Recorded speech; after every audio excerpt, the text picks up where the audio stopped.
Pourquoi et comment numériser une ville au service de ses administrés ? Bienvenue dans Bâtiments du futur, le podcast qui rassemble celles et ceux qui s'engagent dans la transition énergétique. Dans ce nouvel épisode, je suis avec Pierre Ferrari, directeur de la stratégie numérique de la ville d'Arras.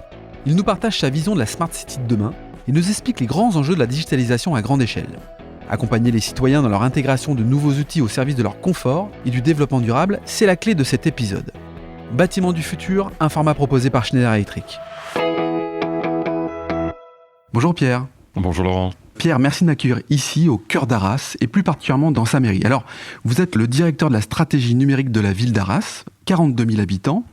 Comment ça se concrétise dans une ville justement de 42 000 habitants, la stratégie numérique de cette ville ? Ça prend du temps et il faut adapter sa stratégie numérique à ce qu'est la ville et ce que sont les habitants. Donc il faut prendre le temps de comprendre cette ville, de comprendre ses habitants, de voir quelles sont leurs priorités. Ouais. Donc d'aller sur le terrain, de les rencontrer, de mener des enquêtes auprès d'eux et puis donc de comprendre. Et on se rend compte rapidement que la priorité des habitants d'Arras, dans le contexte économique et social qu'on connaît depuis quelques années, c'est pas forcément le numérique, il faut se le dire. Le numérique, ça parle à beaucoup, mais pas à la majorité. Donc il faut d'abord les convaincre, il faut démocratiser le numérique, leur expliquer de l'intérêt d'investir dans le numérique. Les habitants, mais pas que.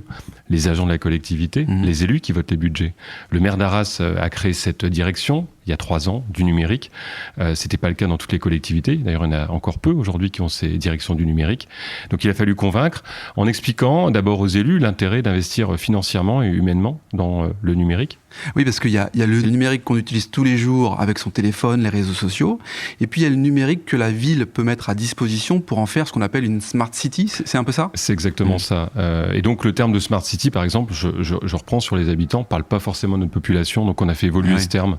Arras, c'est pas la Smart City, c'est la Smart City humaine. Ouais. La volonté de co-construire les projets avec les gens, avec les usagers, avec les vrais gens. La Smart City, ça pourrait être un peu haut de gamme quelque part, ça pourrait être un peu incompréhensible pour certains.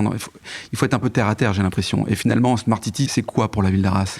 Alors, vous avez raison, il faut garder les pieds sur terre à Arras. La Smart City, c'est réduire ses coûts. Ça, c'est important pour une collectivité qui perd des dotations de l'État depuis 15 ans, comme toutes les villes moyennes. Encourager un développement économique qui soit durable, cette fameuse transition écologique.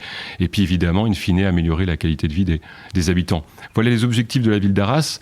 Mais le plus, c'est vraiment de co-construire les projets avec les habitants et de partir des besoins et des attentes des gens. Quand on est une ville de 42 000 habitants, puisque finalement c'est une ville moyenne, est-ce que c'est pas une clé de succès pour être dans cette dynamique et faire avancer des projets, des sujets, tester des choses, revenir en arrière quand ça va pas, avancer ? Est-ce que c'est pas l'une des clés de succès par rapport à d'autres villes ? Complètement. Cette expérimentation, elle est déterminante et la volonté d'emmener sur les projets, c'est aussi quelque chose qui n'a pas de prix.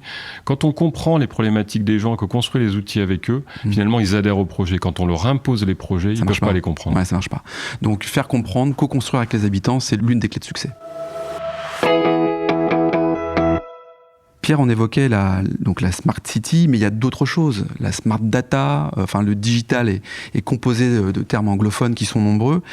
Comment on arrive à vulgariser cette démarche en fait ? En l'expliquant et puis en obtenant des résultats. Vous parliez de Smart Data, c'est un enjeu important pour la ville d'Arras. Aujourd'hui, la collecte de données, c'est déterminant, et puis exploiter ces données.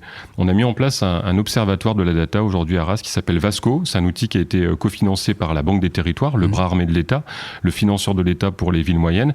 Et cet outil, aujourd'hui, il nous permet de savoir quel est le panier moyen d'un visiteur du territoire, d'un touriste du territoire ou même d'un Arrasois, quel est son flux de déplacement dans la ville, quelles sont les zones commerçantes également concurrentes à la ville d'Arras. Toutes ces données, on les exploite. Elles nous permettent d'ajuster notre stratégie de communication, de marketing et également digital, mais surtout de commerce. Ouais, donc là, j'ai l'impression quand même que c'est au service de l'attractivité de la ville qui infuse en fait une économie de proximité pour ses commerçants, pour ses industries, pour ses entreprises. On parle là de commerce de proximité, on parle des habitants. Comment les entreprises, peut-être industrielles, jouent le jeu aussi par rapport à la ville d'Arras ? Elles sont engagées complètement dans cette stratégie numérique du territoire, parce qu'on a co-construit le projet avec elles. Je vous parlais de public cible tout à l'heure, les acteurs économiques du territoire, les associations également ont participé à cette co-construction, et donc on met en place avec eux des partenariats sur le territoire, lors d'événements, lors de mise en œuvre de projets, et donc ils sont partie prenante évidemment de cette stratégie numérique. Alors la ville d'Arras, là encore, j'ai trouvé ça assez rigolo, mais c'est peut-être pas le terme approprié, rigolo. Quand on fait le Ville d'Arras et le e-sport. Alors le e-sport, ça commence à rentrer dans les habitudes, c'est le sport digital quelque part, sur son canapé, c'est un peu ça. La ville est fortement investie sur ce sujet-là. Est-ce que ça va dans la prolongation de la politique de la Smart City, de la digitalisation de toutes les activités ? Pourquoi le e-sport ? Qu'est-ce que le e-sport pour la ville d'Arras et quels sont les bénéfices que ça peut générer pour la ville aussi ? C'est un enjeu du présent et de l'avenir. D'abord, un enjeu pour capter un public qui est compliqué à capter habituellement, qui est le public jeune. Voilà. Et ça, pour nous, c'est important.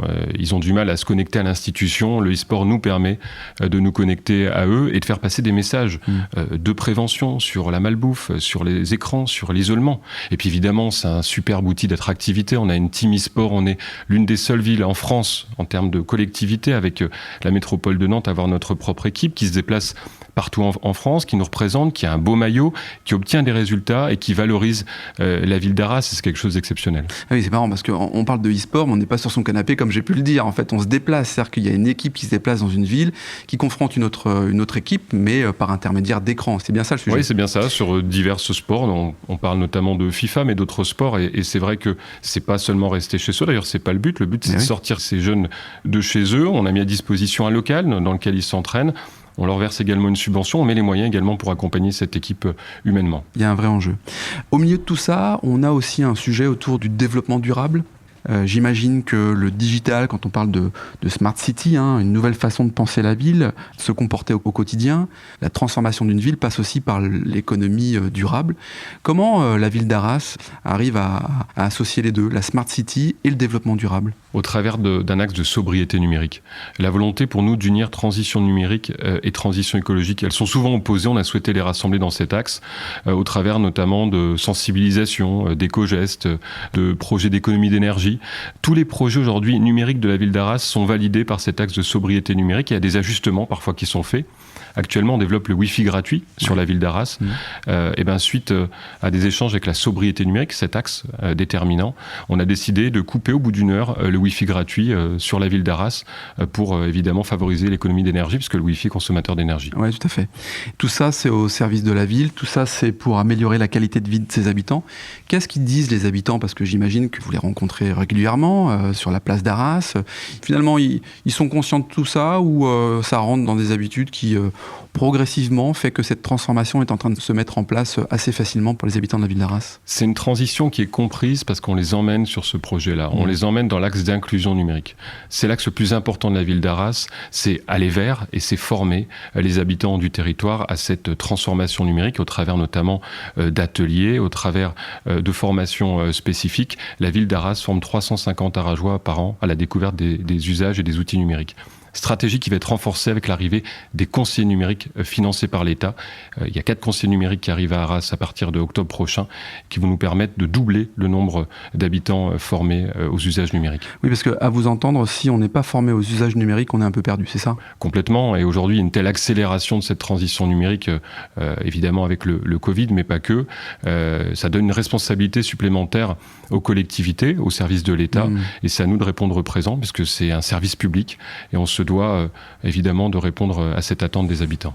On pourrait considérer tout ça comme finalement des éléments d'innovation. C'est quoi pour vous la définition de l'innovation pour une ville comme la ville d'Arras ? Aller vers ses habitants, c'est ça l'innovation, c'est faire comprendre aux habitants les enjeux du numérique et les emmener avec nous sur l'ensemble de ces projets. Ne laisser personne au bord du chemin, c'est ça l'innovation dans une collectivité, une ville moyenne. Ok. On se projette un petit peu là, dans 10 ans, dans 20 ans, alors c'est un peu loin, ça va tellement vite finalement, le monde dans lequel on vit.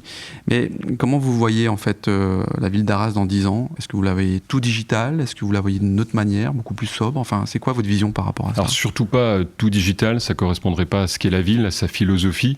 L'objectif pour nous, dans 10 ans, ça serait que les 3/4 des Arageois soient formés justement à ces outils numériques et soient convaincus de l'intérêt d'investir dans ces projets-là. Quand on a pris le projet en main, il y a 3 ans, il y avait 35% des Arageois seulement qui étaient prêts à découvrir cette transition numérique. Si dans 10 ans, on arrive à 75 ou 100%, évidemment, je serai extrêmement heureux.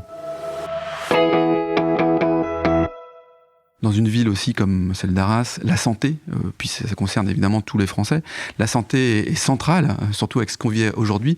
Comment on l'intègre dans notre quotidien peut-être l'e-santé, il y a eu l'e-sport, est-ce qu'il y a l'e-santé ? Il y a l'e-santé à Arras, c'est un sujet important qu'on travaille en partenariat avec le centre hospitalier d'Arras, puis une entreprise privée qui s'appelle Jouve, avec laquelle on travaille sur l'archivage des dossiers patients, des dossiers électroniques.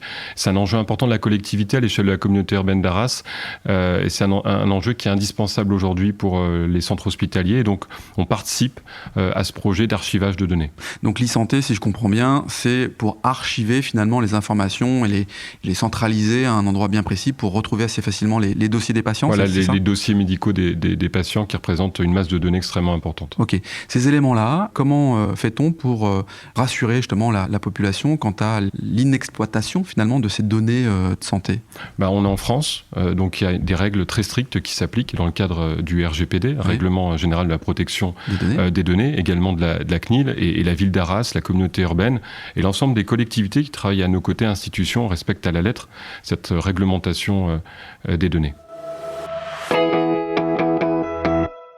Pierre, au niveau d'une ville comme Arras, 42 000 habitants, et puis de ses citoyens, est-ce que vous auriez quelques conseils à nous partager, à la fois quand on est citoyen, mais aussi quand on est une collectivité comme la vôtre ?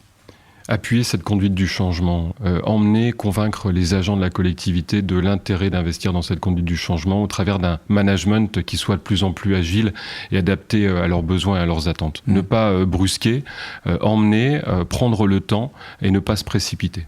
Prendre le temps pour convaincre, pour amener, pour apporter aussi du concret dans les actions.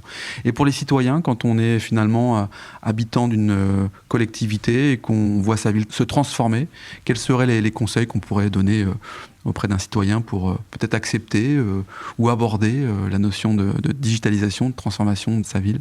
Participer à la construction de ces projets. C'est vrai que la ville, les collectivités de plus en plus tendent la main à leurs citoyens pour co-construire les projets avec eux. Et c'est important de saisir cette main tendue pour que, dans le cadre de ces projets participatifs, ils puissent évidemment s'exprimer.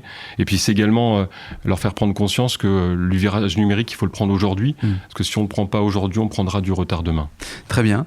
Merci Pierre d'avoir participé au podcast Bâtiments du futur, un format proposé par Schneider Electric. Si cet épisode vous donne envie d'aller plus loin, c'est l'occasion d'en parler à Antoine Chart, directeur national des ventes. Bonjour Antoine. Bonjour Laurent. Antoine, peux-tu nous dire comment passer de l'idée aux actes lorsque l'on veut se transformer ? Laurent, c'est très simple. Les sujets de transformation digitale, de décarbonation et d'électrification sont au cœur de la stratégie Schneider Electric. Et comme on a pu l'entendre dans ce podcast, l'ambition de Schneider Electric est d'accompagner les entreprises du territoire sur ces enjeux de transformation. Pour entrer en contact avec nous, rien de plus simple, le site internet www.se.com ou mon profil LinkedIn où je me ferai un plaisir de vous répondre. C'est très simple, merci Antoine. Merci Laurent.